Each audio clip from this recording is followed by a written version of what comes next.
प्रश्न विचारते. हां सो माय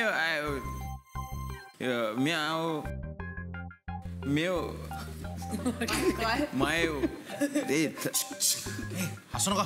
हां सांग ना. हसू नका ग बसा. अरे अरे गुड्डू, अरे गुड्डू, अरे आपल्या अब्रॉडच्या क्लायंट समोर आपल्या कंपनीची प्रेझेंटेशन केम्ब्रिज इंग्लिश मध्ये देणारा तू आणि आज काय झालंय तुला? अरे ते बहिणीचा हॅपी बर्थडे तर मी जरा सेंटी झालो. अरे सोपं आहे बाप्पा. May I have your attention please. Good good good बेटा गुड. टाळ्या वाजवायला वेळ आहे. तर देशमुख घराण्याचं शेंडेफळ, आपल्या सगळ्यांची लाडकी आनंदी उत्सव मूर्ती आता थोड्याच वेळात आपल्या सगळ्यांच्या समोर येत आहे. तर टाळ्यांच्या गजरात तिचं स्वागत झालं पाहिजे.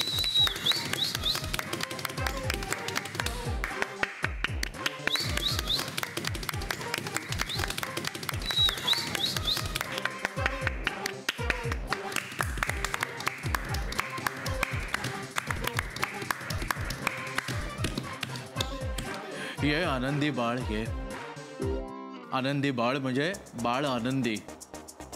नाही तर सगळ्यांना वाटेल बाळ आडनाव आहे, कारण आडनाव देशमुख ठरवलंय ना आपण. तर आनंदी देशमुख बाळ, मी काय म्हणत होतो, तू आपल्या घराण्यातलं शेंडेफळ. बेटा तू जन्माला आलीस ना तेव्हा आम्हाला फार आनंद झाला, कारण तुझ्या आधी आम्हाला गुड्डू झाला.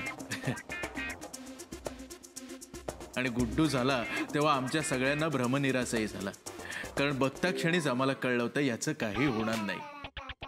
हा मठ्ठ आहे, मठ्ठच राहणार. पण तू एक वेगळा गोडवा या घरात घेऊन आलीस.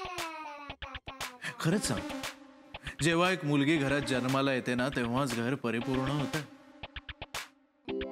बाबा थांबा ना, भाषण नंतर करता का? आधी केक कापून घेऊ. हा आधी केक नाही, रट्टे मिळतील. आपल्या घराण्याचे संस्कार काय आहेत? आधी सगळ्यांच्या पाया पडायचं. या बाई वा, काय काय संस्कार, काय काय वा वा वा बाई, वा वा वा. आई काय बोललीस, बरोबर आहे.